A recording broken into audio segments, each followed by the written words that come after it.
what happens then in the post-Enlightenment, sort of starting with Marx and his views, how are those maybe different than some of the other Enlightenment views? And then how did sort of Marxism, you think, come over to the West and sort of infiltrate, if that's the right way to put it, infiltrate many of these new departments that we kind of just mentioned at the big universities? Yeah, and so to put Marx in perspective, his period was 1818 to 1883.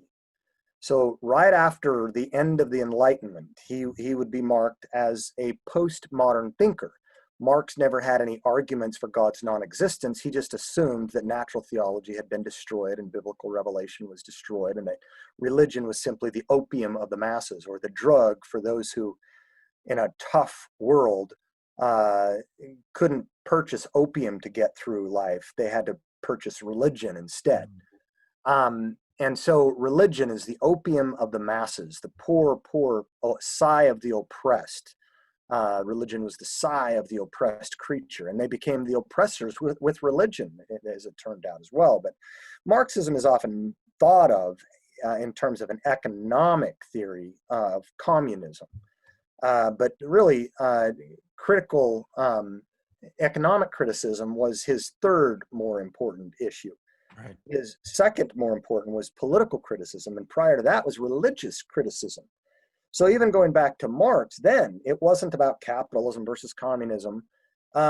He believed that in order for his prediction to come to fruition, the utopia of equality, so that men and women were no longer oppressed creatures, they would have to get rid of religion. They would have to shed its snake skin, and they would do so willingly if you gave everybody, say, an iPhone 10 or whatever the latest gadget. The stuff they needed, in other words. Yeah, $30,000 or $50,000 a year salary. Mm-hmm. If you redistributed the wealth across the board, people are only religious because of socioeconomic oppression, right? Yeah, or lack, right. Right. Freud's idea, his criticism of religion was that it was internal, that there was some, we're not playing with a full deck there. Mm-hmm. It's psychosis, but it was internal. Maybe it was But I think Freud saw it as necessary, though, right? I mean, didn't he? Maybe I'd be wrong on this. That he thought if you got rid of religion, that we wouldn't be able to survive existentially. I may be wrong there, but whereas Marx thought, no, we could certainly jettison religion, or needed to get rid of it at some point. Well, yeah, I mean, I think he had some justifications of it. Interesting book on Freud and Lewis that someone might consult without getting off too far off the track. Marx saw the problem was external. Mm-hmm. It wasn't an argument against religious belief or against the facts or arguments of religion. It just assumed they were all bad to begin with. It was now giving reasons for why people would have religious belief. They would be shooting air balls, as it were.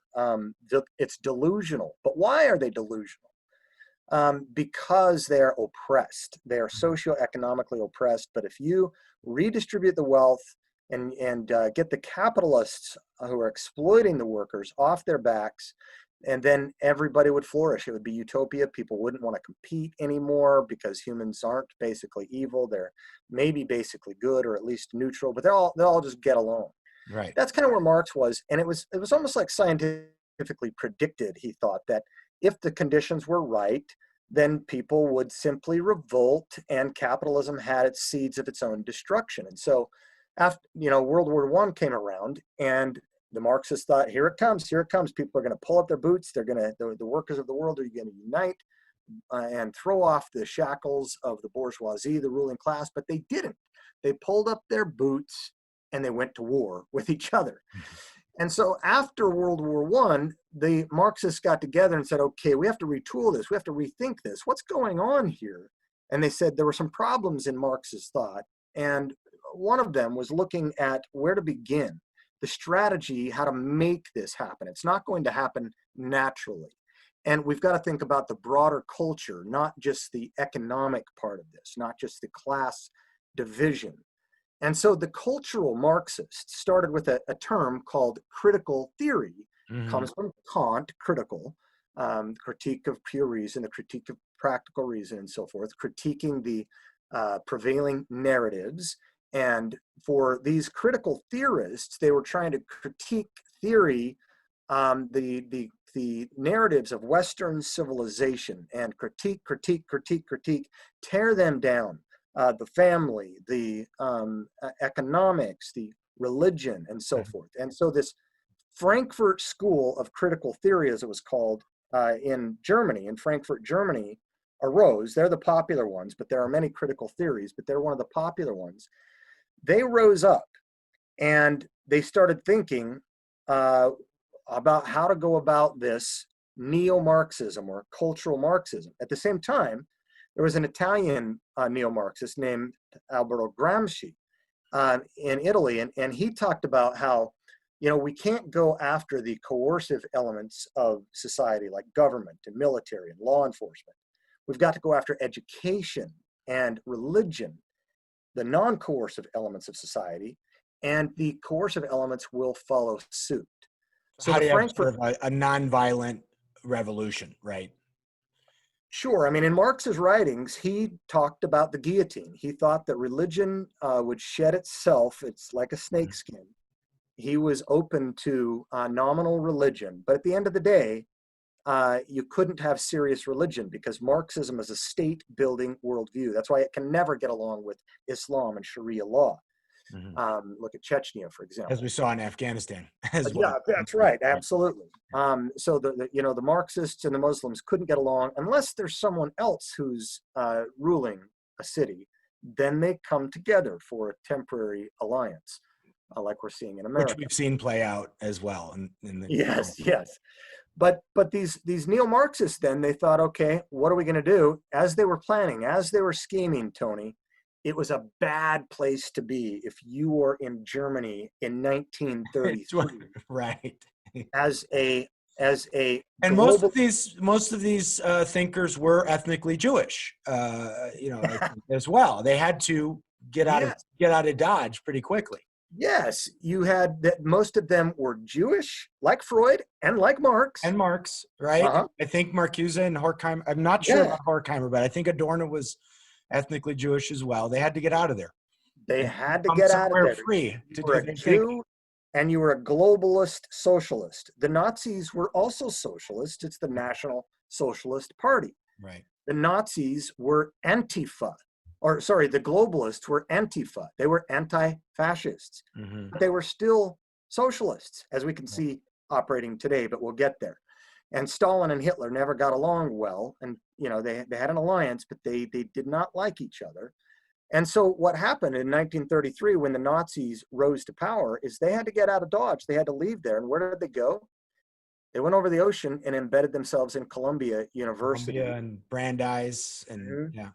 And began to spread through the Ivy Leagues, particularly from the social sciences, because this is the school of social science, sociology, others. It branched into women's studies and queer theory and all other kinds of studies, but in the humanities generally.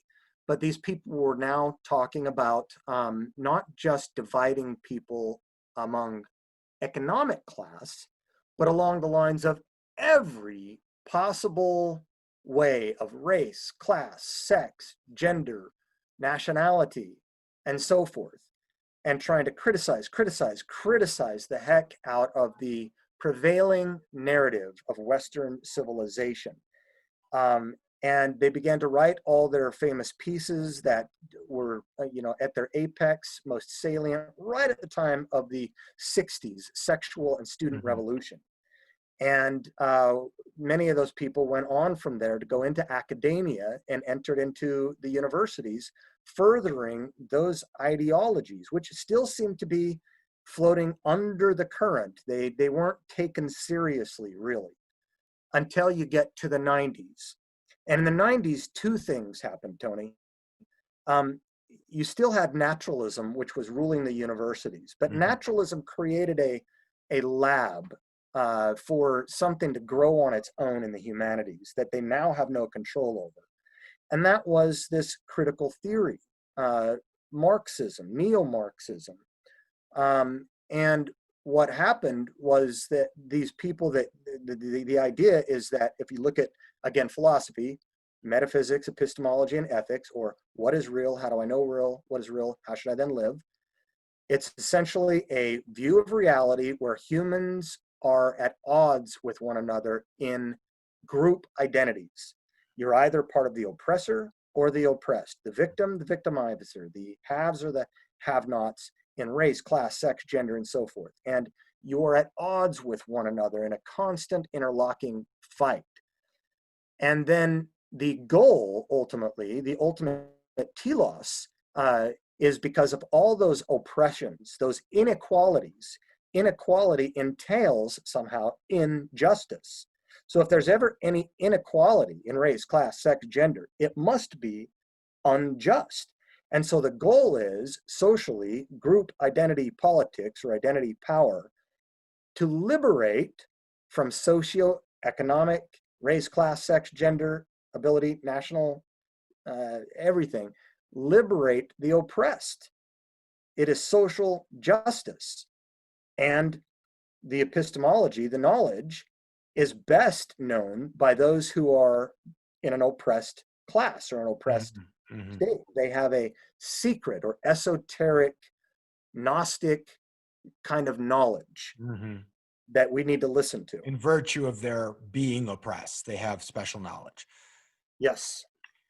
And the end goal of that is sort of a total flattening out then of all conditions, material conditions, where everybody's essentially not just equal, but the same almost. Equality across the board. Across and so the board. we want equity. We have to force the equality now and take from, it's Robin Hood, rob from the rich, give to the poor, because as Obama said, you didn't earn that, right? Right. Marx's idea in economics is the same for all these other categories. Categories, right. That it's he viewed the economic growth as a pie, a zero-sum game, where if someone has 51% of the pie, or 5 slices versus say 3 slices, that is unequal. That has to be It's rectified. unjust. Right. Because in order to get 51%, you had to take it from the other person. It's not the idea of capitalism where it's the tide that lifts all boats, where the whole pie can grow. No, it's the idea that if anyone has inequality in a category, that is unjust.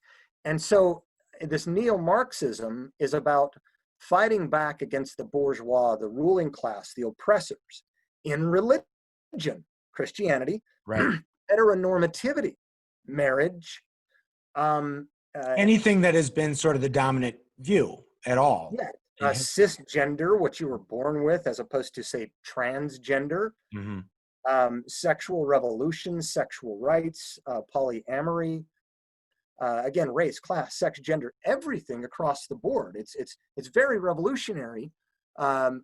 If you can't take over by violent revolution, you do it through infiltration. And that was what the neo-Marxist books were all about. And that's what's happening.